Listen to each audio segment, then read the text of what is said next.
As someone who's been sewing for over 20 years, I understand how sewing supplies and fabric costs can really add up if you're working on different projects. And sewing can be a pretty expensive hobby, much like many other types of crafts.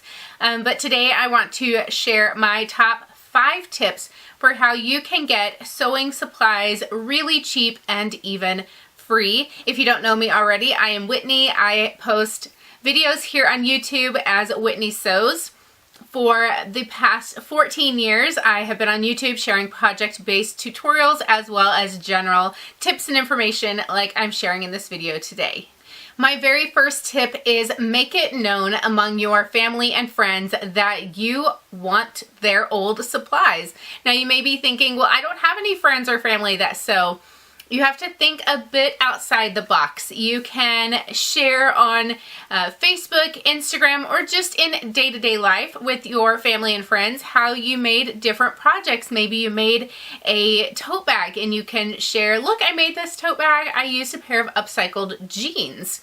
And just make it known that you are willing to repurpose things so that when somebody is getting rid of some clothes from their closet or some old curtains or bedding, anything like that, they will think of you first and offer you first dibs on the things they're getting rid of for you to then repurpose into some amazing projects. I have repurposed a ton of different things on this channel. I've made denim quilts from jeans. I have made tote bags from jeans. I have made a ton of things from different curtains and sheets. My favorite example for this tip is when a friend of mine was working on a home remodeling job and he was told to just get rid of all of the curtains that were in the house, and he didn't want them all to go straight to the trash can. So he reached out to me and said, hey, if I come by your house today, are you interested in these curtains? And I said, absolutely. He brought by 8 contractor size of those big black garbage bags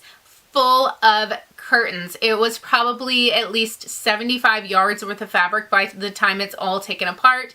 And that was years ago, and I'm still working through them. I've made 5 projects so far. The current ones I'm working on is a costume based on a Maid Marian art doll, as well as the Millie dress from Seven Brides for Seven Brothers that she wears at the end of the movie. I have a video all about that dress, and I'm using curtain linings for the material. So that was a huge blessing. All those yards and yards and yards of fabric for absolutely free, and I've been able to use them in so many different ways. Tip number 2 is don't be afraid to actually just ask people for their unwanted items. If you hear that a friend is doing a closet clean out and you particularly like working with t-shirts or jeans or something like that, then just go ahead and ask them. Say, hey, before you donate those to the thrift store, can I snag all of your old jeans from you? Or, you know, can I grab all your t-shirts? I want to make a t-shirt quilt. And more than likely, they will say yes. I actually did this when I knew my mom was doing a closet clean out. I asked her if I could go through her things. I grabbed several pairs of jeans and a few different items that had really nice fabric that I knew I could cut up and reuse for different small projects as well as some costume type things. Tip number 3, don't say no. So if a friend or family member or someone reaches out to you and offers you some crafting supplies, say yes if at all possible. Now, of course, they may not be offering all things that you can use, but if you say no this time, they are less likely and probably not even going to offer this to you again in the future.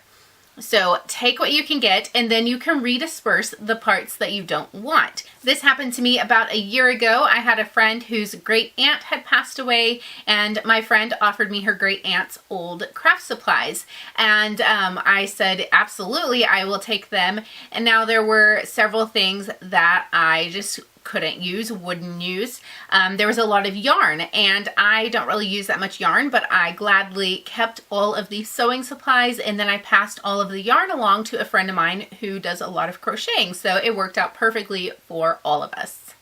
Tip number 4, estate sales are often a treasure trove of sewing supplies. They can have button collections, vintage sewing patterns, old fabric, or even just curtains and tablecloths and things that can be repurposed into sewing supplies. I love going to estate sales, and more often than not, I end up making really good conversation with whoever is running the sale. And if I've noticed something like a pattern collection or buttons or something, I tend to make conversation about how I really enjoy sewing, and these are some of the types of things that I collect and really love having. And it just works out so great. And recently, I went to an estate sale and I got a 10 of buttons, and I felt like I got a pretty good price for it. I was pretty happy with it, and I had talked to the ladies who were running the sale, and we were just talking about sewing and different things. And then on the way out, I noticed a box of vintage sewing patterns. So I poked my head back in and said, hey, how much for the patterns? And since we already had that conversation, and they just were in a fantastic mood and wanted to get rid of things, they said, if you take all the patterns as well as one of those Christmas tins that popcorn comes in, then I could have all of it for free. So of course I said yes and thank you. So we put all the patterns in the empty popcorn tin, took them home. It was fantastic. And then I just donated the tin to the thrift store after I took all the patterns back out of it. So it was really great, and I don't think they would have said that if I had not already had the conversation with them when I was buying the buttons. My fifth and final tip is, when you don't have a supply you need, see if there's a way to make it yourself. So this may sound a little strange, but let me give you a few examples.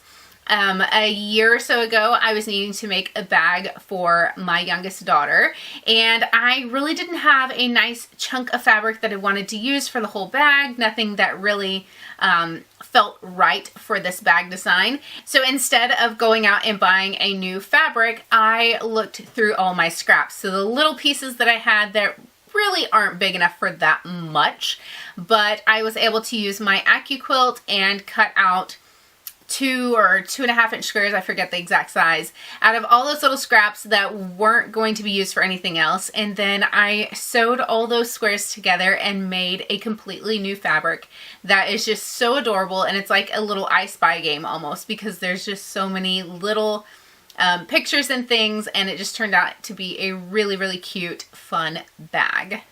Another example of that is you can actually piece together a lot of different fabrics and make clothing. So here is the top of a dress that I've started working on, and I'm literally just sewing scraps together that are left from other projects, and occasionally placing the pattern, like the dress pattern, on top. And then when I've sewn enough scraps together and it's large enough to cut the pattern out, I cut it out.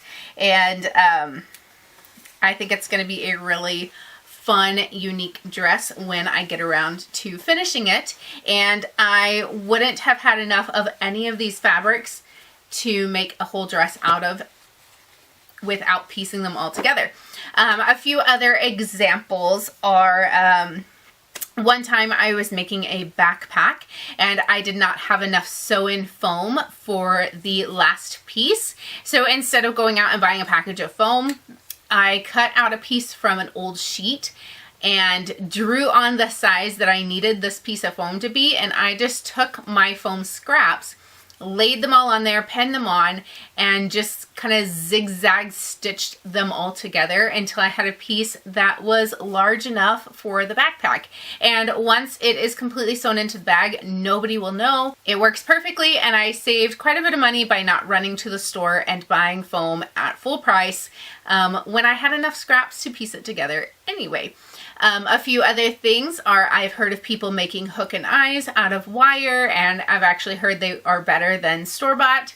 I myself have made buttons from wood and clay on a few different occasions, and I mean, think about scrap quilting. What is a scrap quilt but taking small bits of fabric that aren't good for anything else and sewing them together to make something larger and beautiful? So what do you think of my 5 tips? I would love to know which ones you have utilized before, and if you think there's anything I left off this list that should have been in the video. If you haven't already, make sure to hit that subscribe button, and until next time, happy sewing!